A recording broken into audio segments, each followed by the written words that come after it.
그 데일리 NK를 비롯해서 북한 관련 소식을 전하는 언론을 보면 내부 소식통이라는 표현을 씁니다. 여기서 말하는 그 내부 소식통이 과연 누군지 이것이 개인적으로 좀 궁금하네요. 일단 소식통 자체가 하는 한계가 있습니다. 굉장히 어떻게 보면 좀 약간 표현이 그렇지 모르지만 일반 서민, 주민 이쪽에 가까운 네트워크들이 가깝고 특히 이제 장사하시는 분들이라든가 이런 계통에 있는 업종분들 이런 가능성이 높기 때문에 고위 정보 그다음에 상당히 그 뭐랄까요 그 권력 핵심부의 이야기를 알 수 있는 거는 극히 제한되어 있거나 아니면 거의 알 수 없다. 그래서 아주 제한적인 소식통이라고 봐야겠죠. 그럼 한국으로 보면은 저 같은 사람한테 청와대 내밀한 정보를 물어본다는 겁니까? 뭐 그렇게 볼 수 있는데 근데 최욱 씨 상당한 고급 정보를 많이 알고 계시는 분 아닌가요? 저희 아버지 건강도 모르는데요. 예, 아마 이제 최욱 씨보다는 좀 더 모를 수도 있어요. 생계 바쁘신 분들 생계 활동의 현장의 어떤 정보를 전하는 수준이 가까울 거라고 봐요. 예. 한국 정부가 북한 관련 정보를 국내 정치에 이제 악용을 할 때 이 소식통이라는 말을 쓴 적도 있는데요.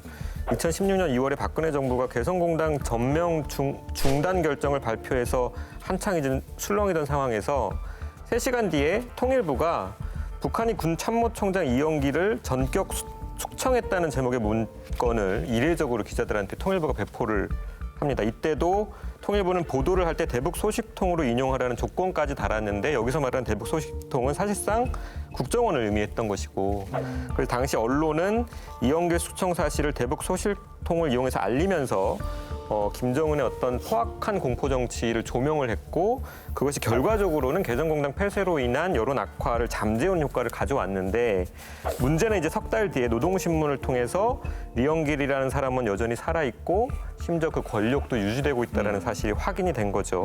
당시의 정세나 정부의 어떤 그 평소의 태도에 비춰봤으면 이러한 정보나 특히 통일부가 직접 전하는 문서의 신뢰성을 의심해 볼 법했다고 저는 보는데 당시 언론들은 별로 그런 경계심을 갖지 않았다는 생각이 들더라고요. 계속해서 뭔가 그 크로스 체크를 하지 않음에 대해서 비판을 하시는데 사실 이제 북한이란 특수성 때문에 그 현장 취재가 불가능한 부분도 있지 않습니까? 그런 부분에 대해서는 조금 이해할 수 있는 여지가 있을 것 같은데. 관련해서 그 AP통신의 초대 평양지국장이었던 이진희 기자가 자기가 평양에 주재하면서 수많은 그 소식통, 익명 소식통을 만나게 됐고 그걸 보도할 수밖에 없었는데 보도하게 되면서 나는 이러저러한 원칙을 지켰다라고 3가지 정도를 밝혔는데요. 첫 번째는 취재원이 익명을 요구할 경우에 더 철저하게 그 해당 취재원의 신뢰성을 검증해야 된다. 예, 맞는 말이죠. 그다음에 두 번째로 익명을 요구하는 취재원이 제공하는 모든 정보는 다른 독립적 취재원들에 의해서 크로스 체킹돼야 된다. 예. 그리고 세 번째는 기사에서 왜 해당 취재원이 익명성을 요청했는지를 밝혀야 한다는 겁니다. 이 모든 것들이 다 사실 시간을 필요로 하는 거예요. 그러니까 성급하게 터뜨리기보다는요. 이러한 원칙들을 지켜가면서 어떤 북한 관련 보도를 한다면은 우리가 해당 뉴스를 꽤 신뢰할 수 있겠다는 생각도 들기도 하고요. 역으로 이러한 원칙에 따라서 과연 기사가 써졌는지 독자들이 평가해 볼 수도 있을 것 같습니다.